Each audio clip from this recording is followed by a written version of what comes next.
Am I on? And we are live, people. What a miracle it is. Does anyone hear that low humming noise? Is that going to be annoying for the whole thing? Is there any way we can fix that? Do you hear that low humming? Or is that you? Will you stop humming, please? Yeah. What? Yeah, it's that speaker. Yeah, it is. I don't know. Anyway, all right. Oh, yes, come on in. Welcome, welcome. Yeah, all right. Many people have often compared me to Matthew McConaughey. Yeah, I knew you'd think so. Yeah. All right. Welcome all. I am glad that you made it. Happy New Year once and for all. I hope you guys had a good holiday. We did. It was quite busy, but it was a lot of fun. We are going to start a brand new study this quarter, and it is going to be through the book of Genesis. I told the early bird class that something happened to me while I became a preacher. I used to be very, very nervous whenever I would give a sermon. I get very nervous and very sweaty. But that actually faded with time. I don't really get nervous anymore whenever I get up to give a sermon. Kind of grew out of that. However, this class, I was nervous. I still am a little nervous to teach and to put on because it is, first off, Genesis is my favorite book in the whole wide Bible. So the very first reason why I'm a little bit nervous is I want to do the book of Genesis justice. I really want it to come across as the incredible book that it is. So that's number one. Why ooh, that's better. Yeah, that's much better. Thank you. And second, why I'm a little bit nervous about this particular class is because we are hopefully going to look at the book of Genesis in a different way than you might have ever studied it before.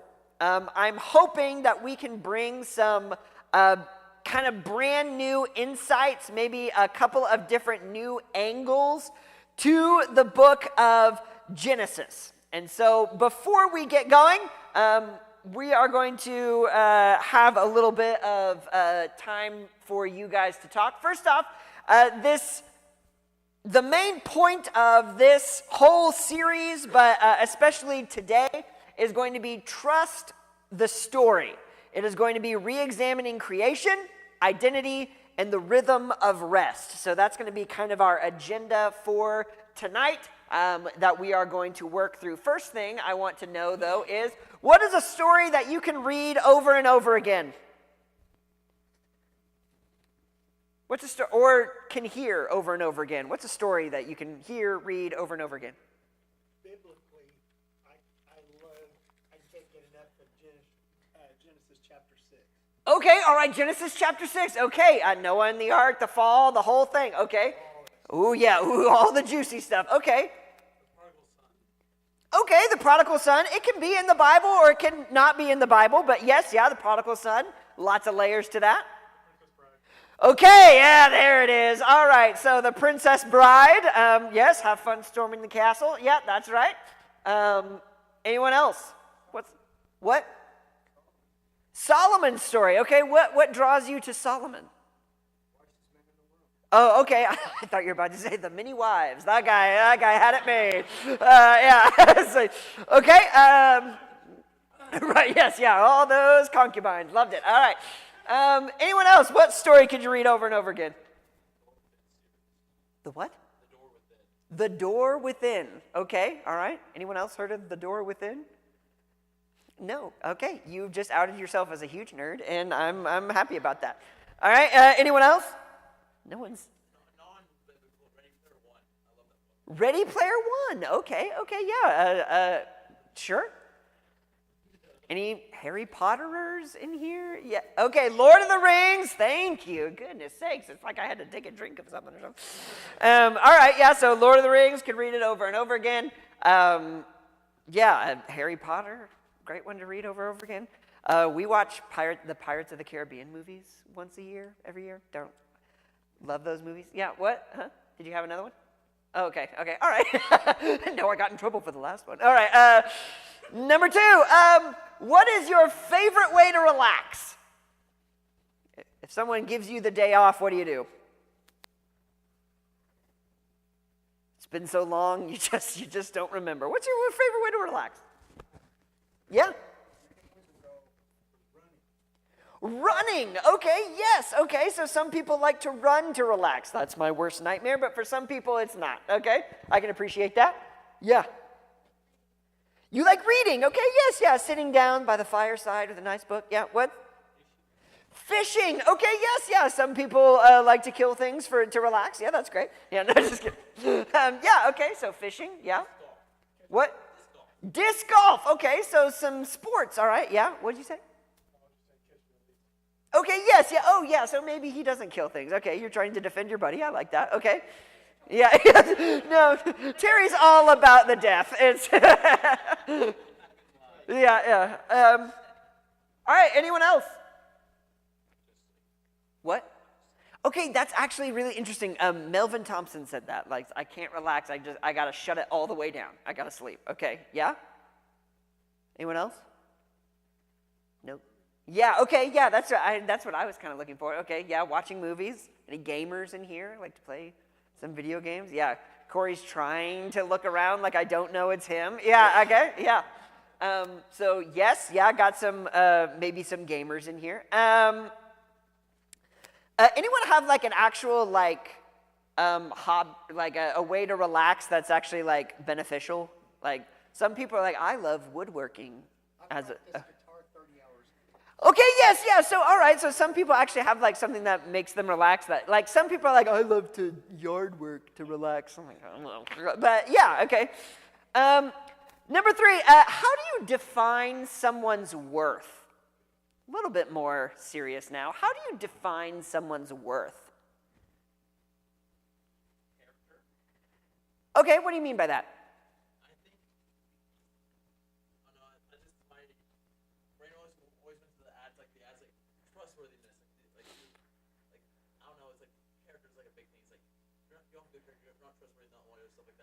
Okay, yes, yeah.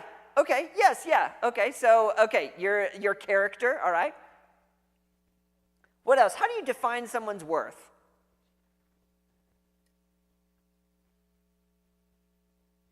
While I know that we should all be worth the same, I know that it should be that way. Uh-huh.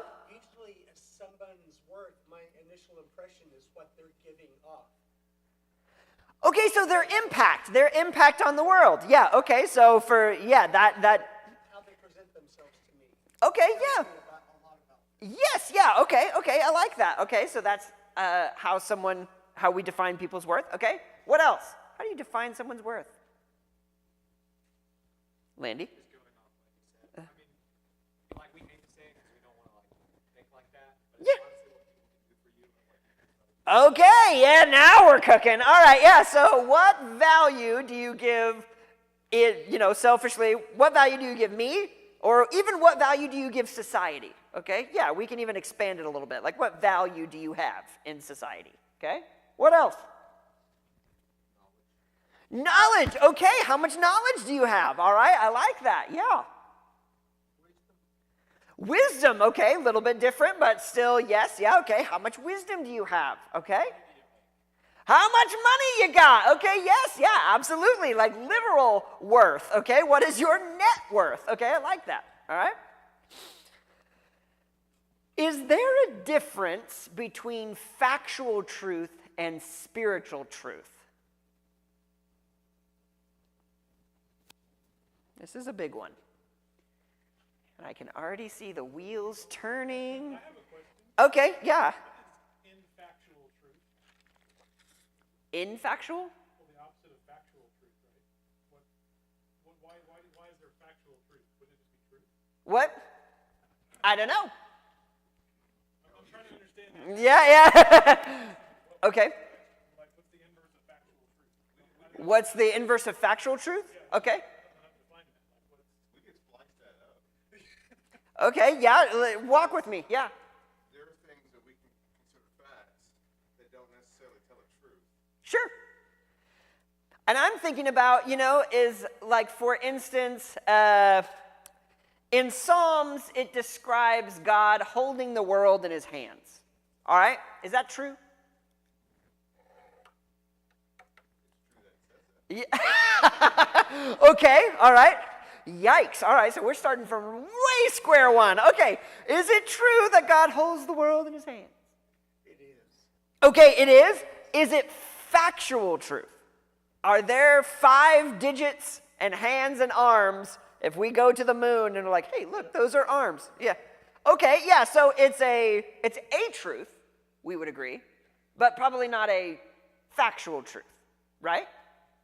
So what? Sorry. The idea of what he's saying, the factual truth is more like things that are, are these like literalism versus conceptualism? So here's an example, okay? And this was actually not my example that I brought to class. It was given at the 4:30 class.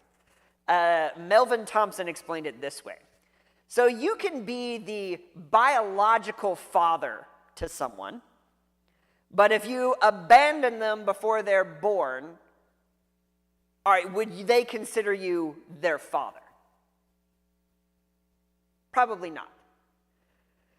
Likewise, if you if you accept a person into your family and are their main male parental provider, but perhaps not biologically related, are you their father? Yeah, you can adopt someone into your family and be their father without being biologically their father. Likewise, you can be factually their father, but not spiritually their father. Get what I'm saying? Okay? Yeah. So, is there a difference? Perhaps. But I do want to make sure that we know they're not mutually exclusive. If there's a spiritual truth, that doesn't mean it can't be factual. And if there's a factual truth, that doesn't mean it can't be spiritual. Okay? Get what I'm saying, dogs? I knew you would. All right. So, here's the main thrust of this quarter and what we are going to try and delve into as we go through.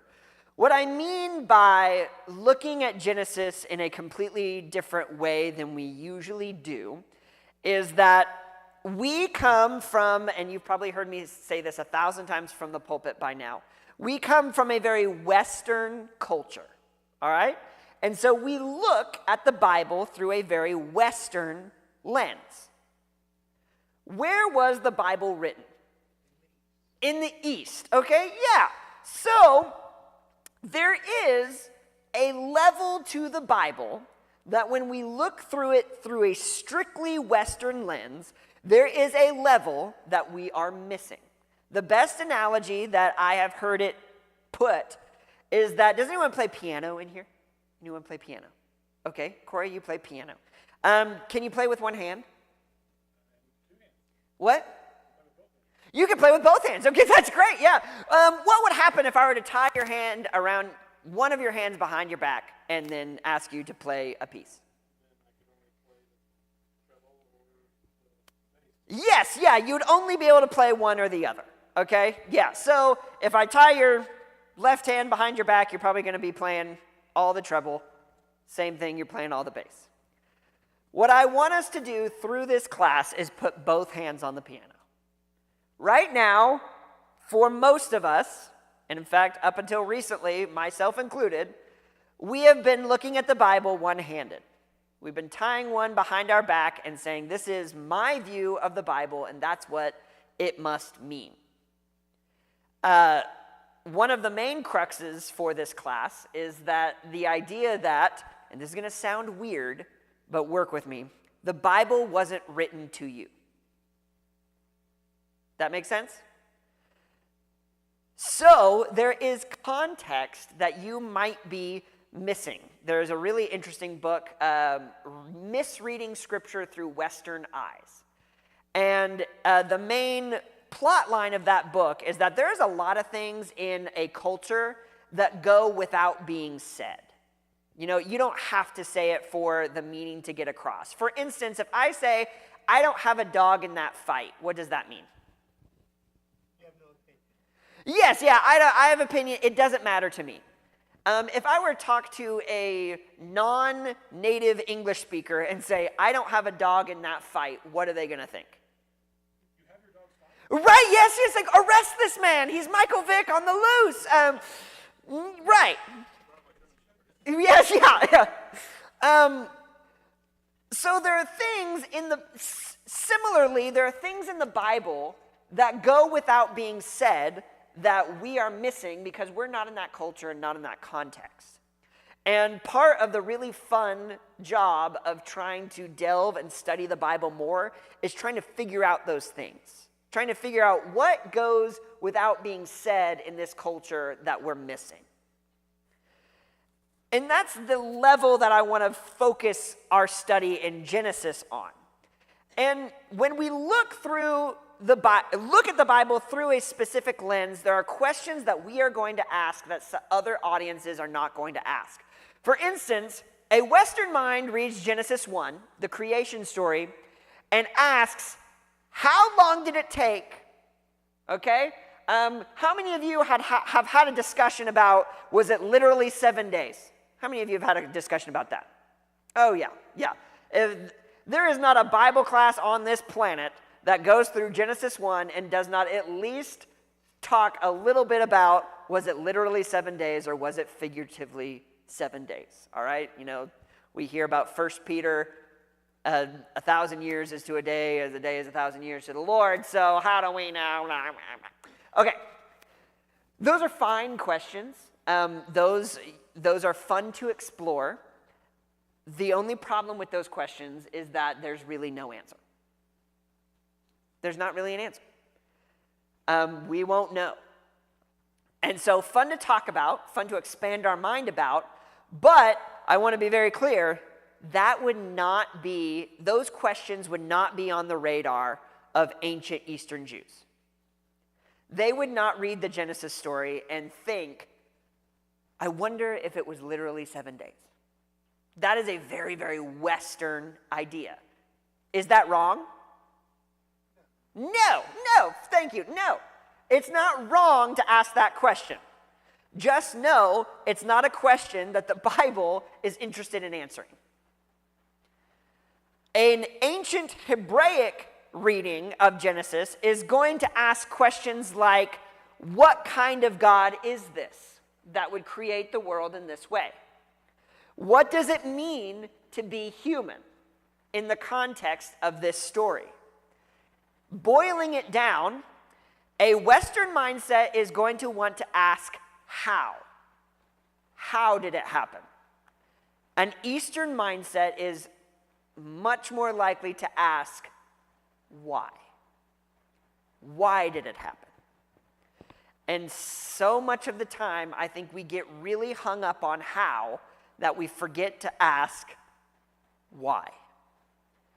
So we're going to work through this quarter, and like I said, this is my favorite book, and this is my favorite way to study the Bible. And that's why I'm nervous, because I really want you guys to like it.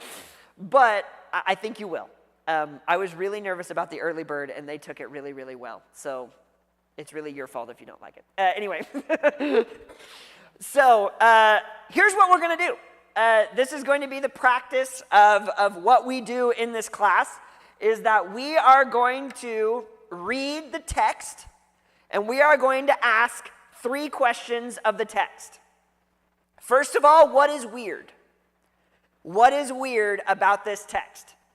These are very, very high theological ideas, so stick with me. But what is weird? Second, what doesn't make sense? And those might overlap a little bit.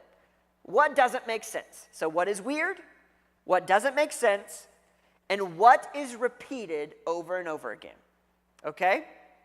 What is repeated over and over again? So we're going to ask, what is weird? What doesn't make sense? And what is repeated over and over again? Okay? If you have your Bibles, I know it's tricky to find, but I need you to open to Genesis 1. This is going to be a good chunk of text, and it's not going to be on the board, so it would behoove you to follow along with me. Genesis chapter 1, once again, start looking for what is weird, what doesn't make sense, and what repeats. Chapter 1, verse 1, in the beginning, God created the heavens and the earth was without form and void, and darkness was over the face of the deep, and the Spirit of God was hovering over the face of the waters. And God said, "Let there be light," and there was light. And God saw that light was good. And God separated the light from the darkness. God called the light day, and the darkness he called night. And there was evening, and there was morning the first day.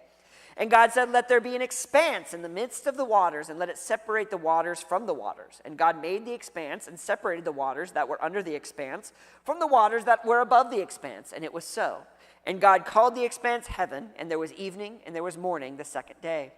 God said, "Let the waters under the heavens be gathered together in one place, and let the dry land appear," and it was so. God called the dry land earth, and the waters that were gathered together he called seas, and God saw that it was good. And God said, "Let the earth sprout vegetation, plants, yielding seed, and fruit trees, bearing fruit in which there is their seed, according to its kind on the earth," and it was so. The earth brought forth vegetation, plants yielding seed according to their own kinds, and trees bearing fruit in which is their seed, each according to its kind. And God saw that it was good, and there was evening, and there was morning the third day. And God said, "Let there be lights in the expanse of the heavens to separate the day from the night, and let there be for signs and for seasons, and for days and years. And let them be lights in the expanse of the heavens to give light upon the earth." And it was so. And God made the two great lights, the greater light to rule the day, and the lesser light to rule the night, and the stars. And God set them in the expanse of the heavens to give light on the earth, to rule over the day and over the night, and to separate the light from the darkness. And God saw that it was good. And there was evening, and there was morning the fourth day. And God said, "Let the waters swarm with swarms of living creatures, and let birds fly above the earth across the expanse of the heavens." So God created the great sea creatures and every living creature that moves, with which the waters swarm according to their kinds, and every winged bird according to its kind. And God saw that it was good. And God blessed them, saying, "Be fruitful and multiply, and fill the waters in the seas, and let the birds multiply on the earth." And there was evening, and there was morning the fifth day. And God said, "Let the earth bring forth living creatures according to their kinds, livestock and creeping things, and beasts of the earth according to their kinds." And it was so. And God made the beasts of the earth according to their kinds, and the livestock according to their kinds, and everything that creeps on the ground according to its kind. And God saw that it was good. Then God said, "Let us make man in our own image, and after our likeness, and let them have dominion over the fish of the sea, and over the birds of the heavens, and over the livestock, and over all the earth, and over every creeping thing that creeps on the earth." So God created man in his own image. In the image of God he created him, male and female he created him. And God blessed them, and God said to them, "Be fruitful and multiply, fill the earth and subdue it, and have dominion over the fish of the sea, and over the birds of the heavens, and over every living thing that moves on the earth." And God said, "Behold, I have given you every plant yielding seed that is on the face of the earth, and every tree with seed in its fruit. You shall have them for food. And to every beast of the earth, and every bird of the heavens, and to everything that creeps on the earth, everything that has the breath of life, I have given every green plant for food." And it was so. And God saw that everything he had made, and behold, it was very good. And there was evening, and there was morning the sixth day. Thus the heavens and the earth were finished, and all the hosts of them. And on the seventh day God finished his work that he had done, and he rested on the seventh day from all the work he had done. So God blessed the seventh day, made it holy, because on it God rested from all his work that he had done in creation. All right. That is the creation narrative according to Genesis chapter 1 and a little bit into chapter 2. All right, let's start first with what is weird? What's weird? Nothing? Makes total sense? Okay, so that overlaps with a little bit of, it's really weird and it repeats itself. There's that little section where he keeps saying water all the time. All right, yeah. What else? What else is weird? It's weird that there was nothing, and then all of a sudden there's something. Okay, yes, yeah. Okay, so it starts with nothing, but then there's something in the nothing. What is in the nothing? God and the waters. Okay, yeah. So you've got nothing, and then you've also got waters, and something's hovering over the waters. Okay. What else is weird? Absolutely not. Yeah.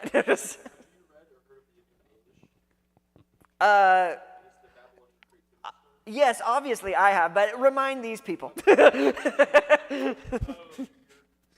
Enuma Elish's Babylon creativity story, it actually the face of the waters is a reference to the major goddess of the Babylonian creativity story. I can't remember her name. Yeah, Miss Water, yeah.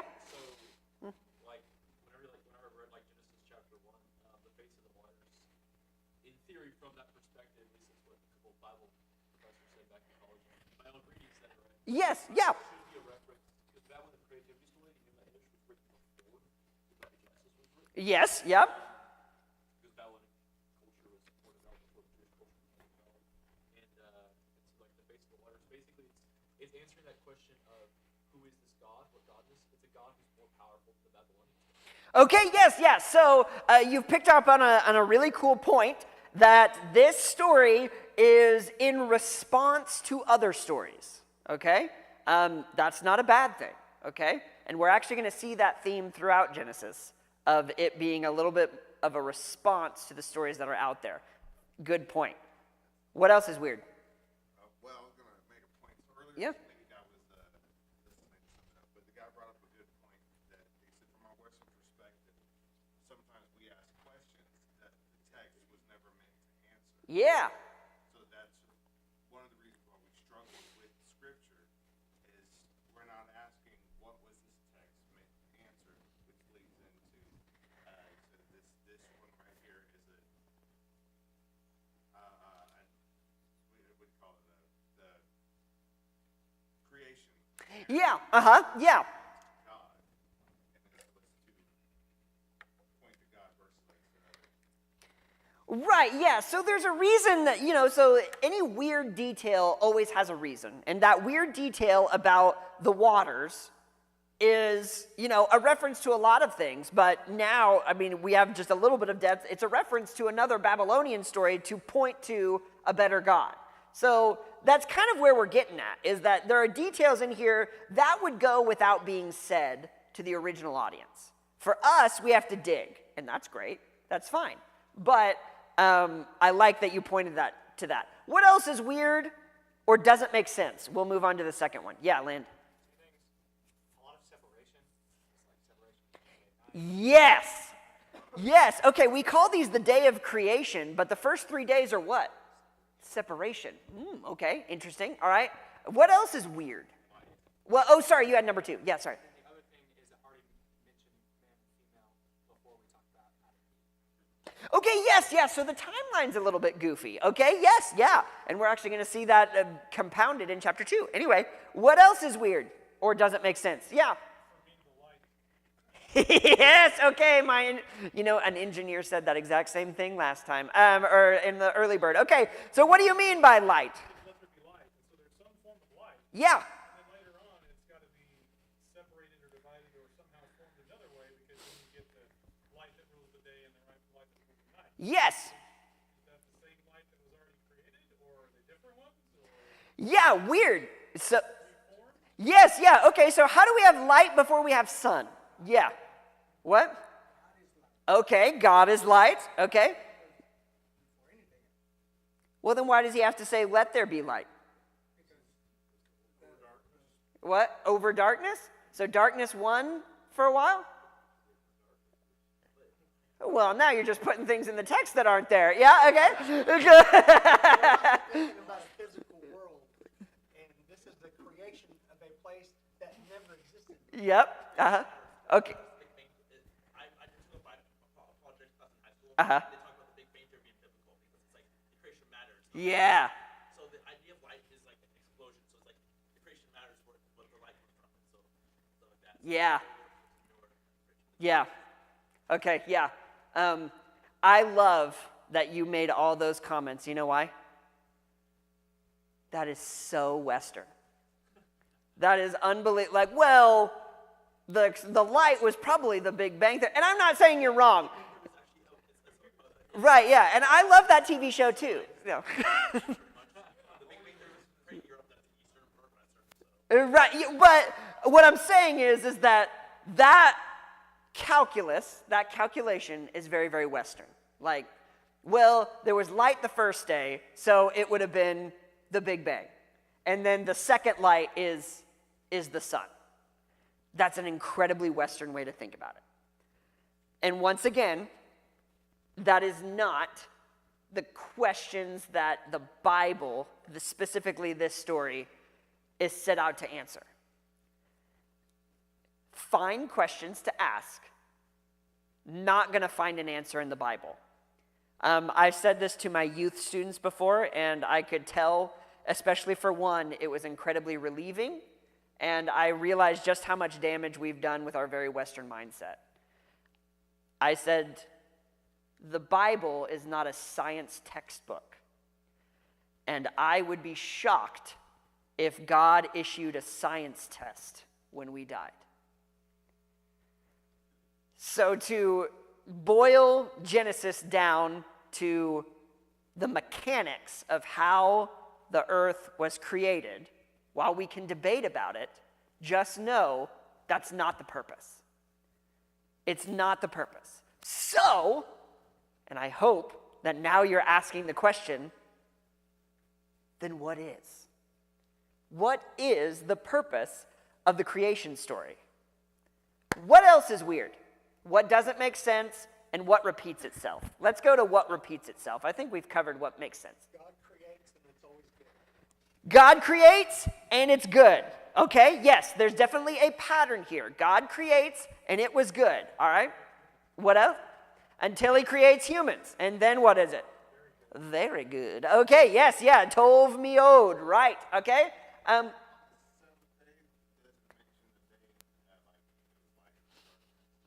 Yeah, okay. Well, and let's analyze that for a minute. How does it denote time passing? It was evening and then it was morning. Is that how we measure time? Yeah, no, you don't go to sleep on Monday and then wake up on Monday. You go to sleep on Sunday and wake up on Monday.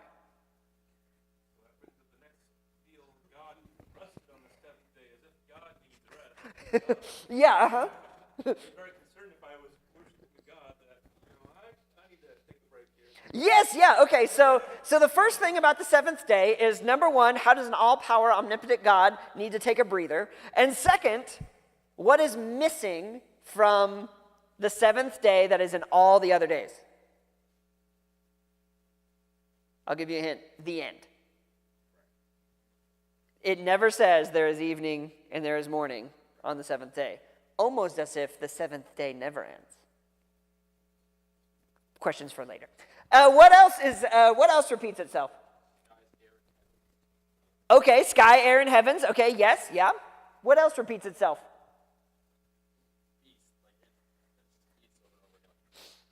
So it does mention like created beasts. Okay, yeah, and describes them as beasts. Okay, yeah. What else? What else repeats itself? We've got it was good.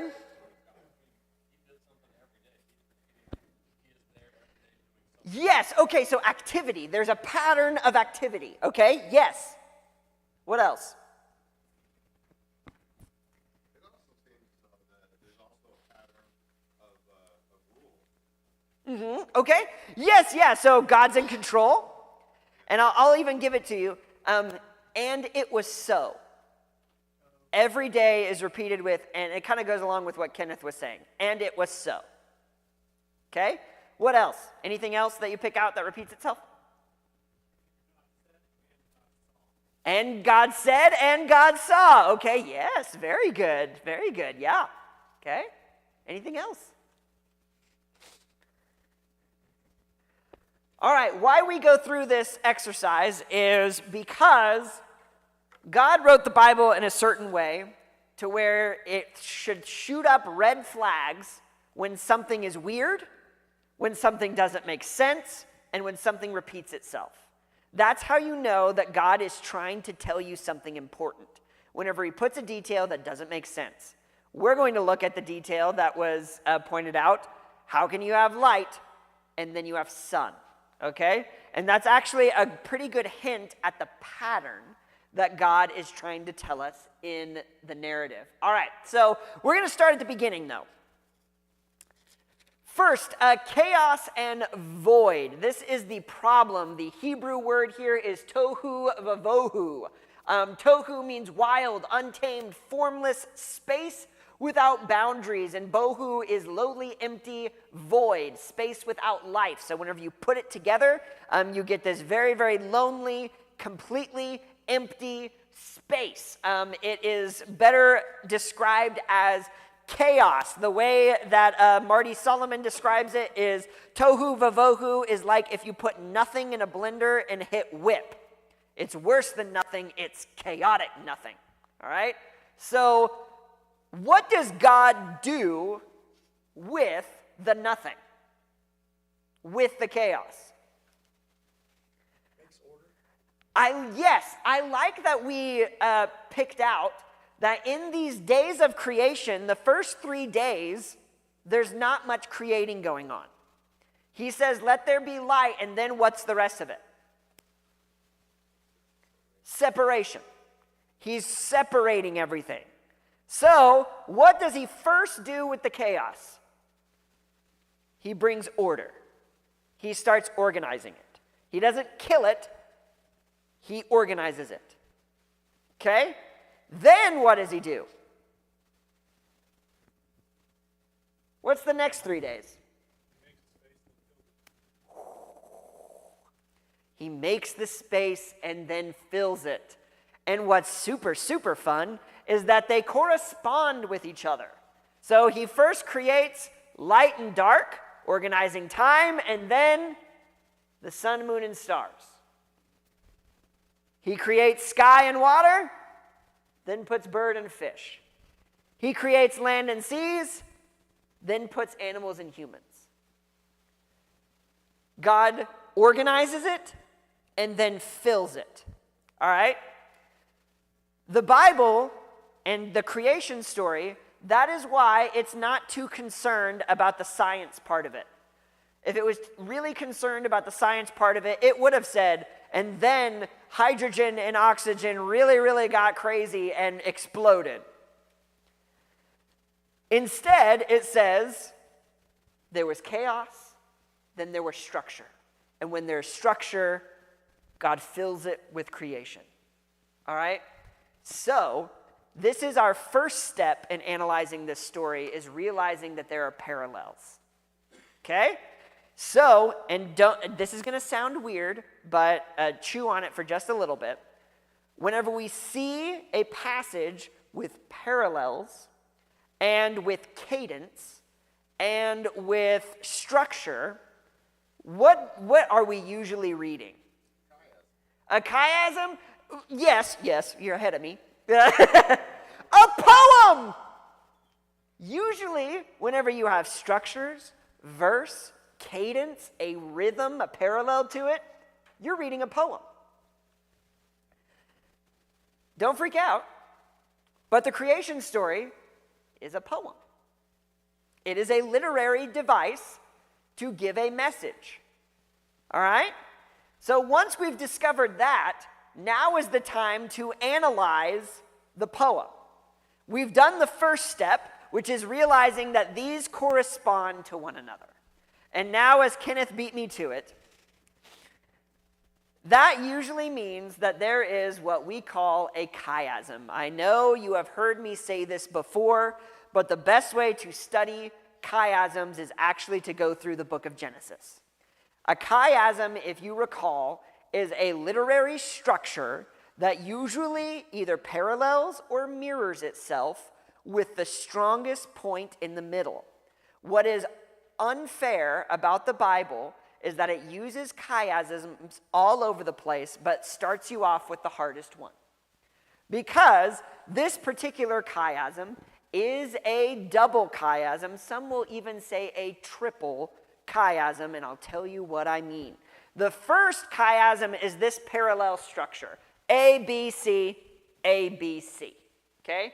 That's the structure here. The next structure, and these are, once again, very, very deep theological terms, so please stick with me.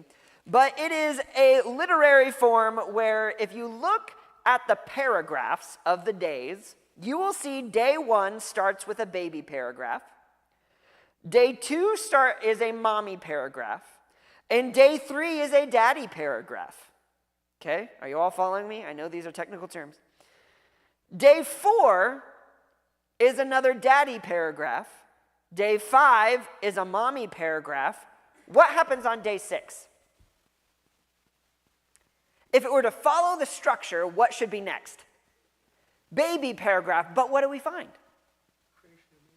We find a granddaddy paragraph. It's bigger than all of them.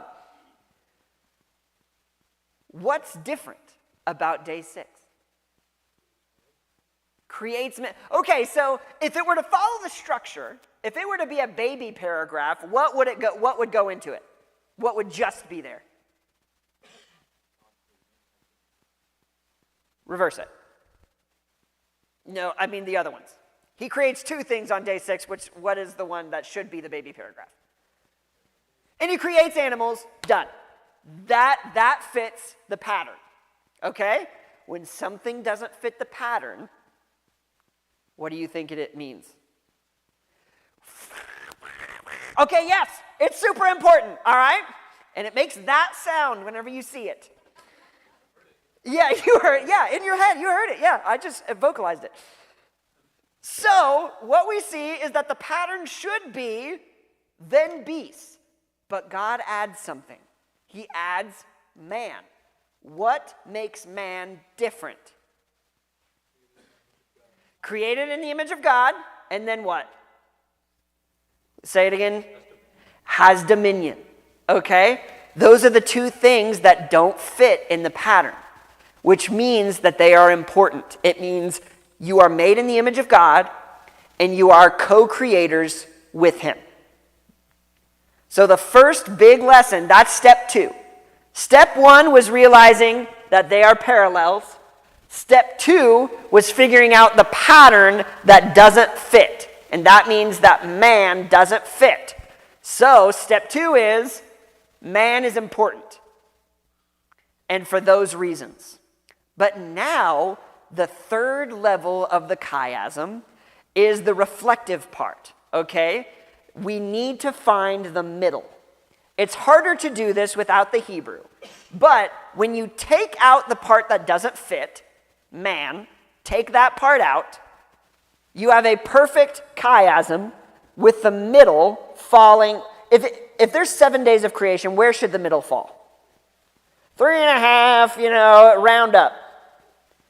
Right at the beginning of day 4, okay? That's where the middle should fall. Okay? So, when reading, have I already said this? It's hard to teach these classes back to back. Whenever, in Eastern culture, they want you to find the treasure. Have I said this already? Great, okay. In Eastern culture, they don't want to give you the answer. For instance, in a Western, if most of you are in college or have been to college, all right? In a Western college lecture room, many times the professor is spouting information for you to memorize, okay? It is information retrieval. Eastern culture doesn't work like that. And it's actually been proven by psychology over and over again that you learn best when you discover. When you discover the treasure for yourself. And it should come as no surprise that the Bible is written that way. It's not just about information retrieval. It is about discovering the treasure. Chiasms help with that. They are saying, there is a treasure in here somewhere. We're not going to give it to you. You need to dig for it. And so as we dig through this chiasm, we try and find the middle of the chiasm, the inflection point. And that inflection point is, at day 4, the sun, moon, and stars, specifically signs and seasons.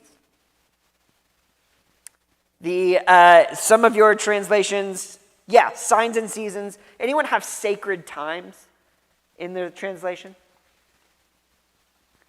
Is everybody on signs and for seasons? Okay. So we've done all this work.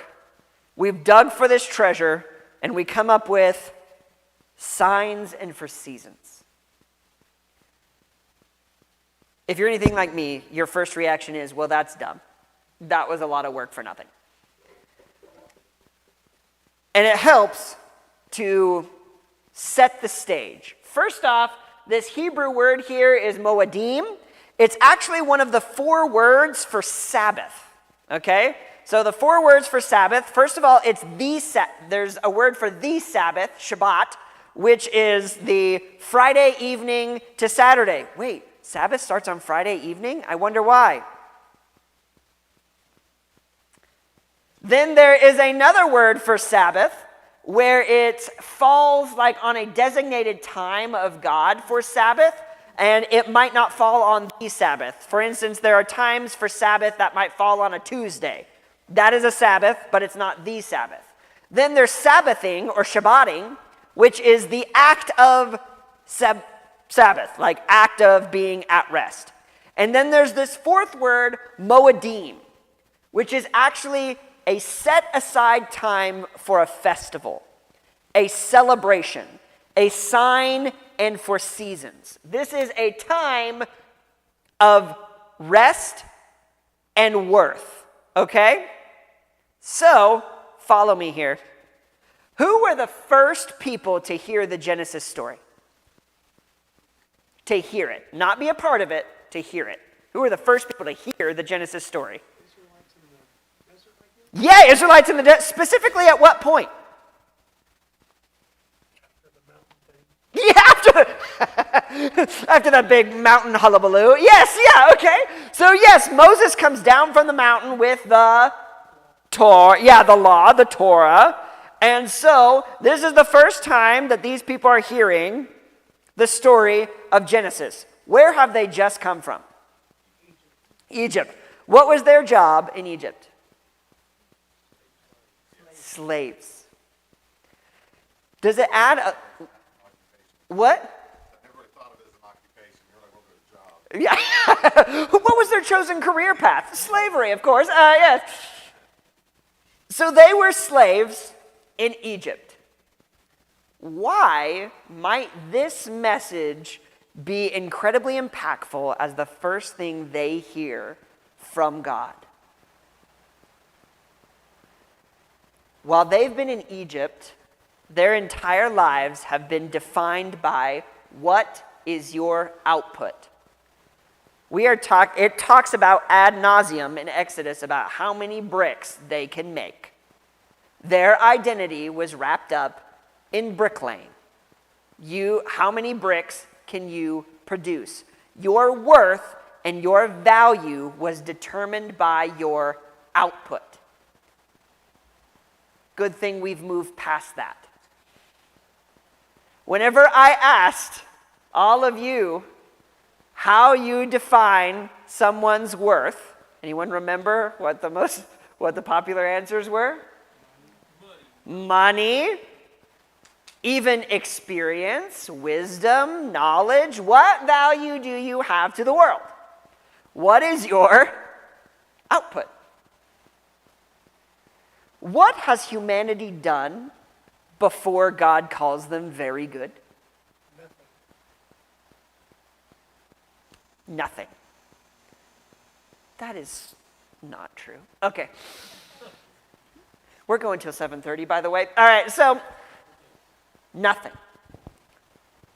At the heart of the creation story is a message that you, as God's children, have value just by who you are. I think of my own children. I loved them before they had done anything for me. I still love them, even though they really don't do anything for me. And what God wants the Israelite people to know right off the bat, keep in mind, this is Genesis 1:1. I love you for who you are, not what you can give me. And to tell you about it, I'm going to say that at the center of creation, at the center of this message, is a time for rest. A time for you to say, I'm not going to play by the world's game that defines who I am by my output, but rather by who I am in God. And you see how the chiasms overlap on each other. What is important about the second chiasm? Man. So you know it has something to do with man being made in the image of God, and then you get this wonderful message about rest. And combining those, you see that God loves you for who you are, not for what you can do.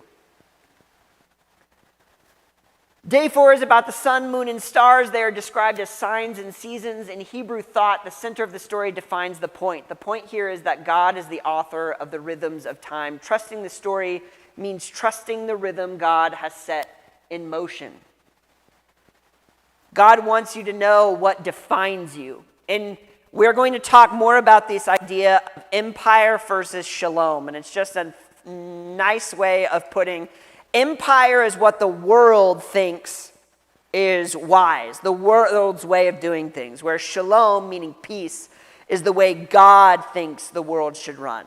Empire says you are what you produce. Your worth is earned by labor. You are a bricklayer, says the world.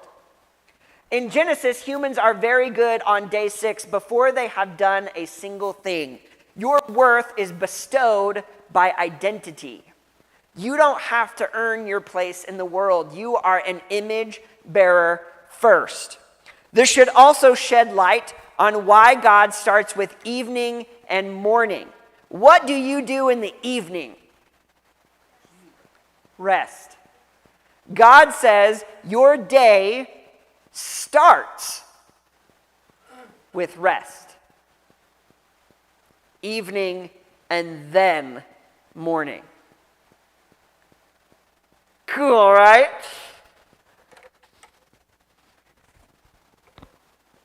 The story puts into frame the two choices that the children of Israel have. The first is control. If you don't trust the story, you spend your life trying to control the world. You overwork, you hoard, and you demand utility from others. We even talked about how a lot of times we don't like to say the ugly truth that we value people for what they can do for us. God fights against that and says if you trust the story, you can surrender control. You can trust that there is enough and that the Creator is good.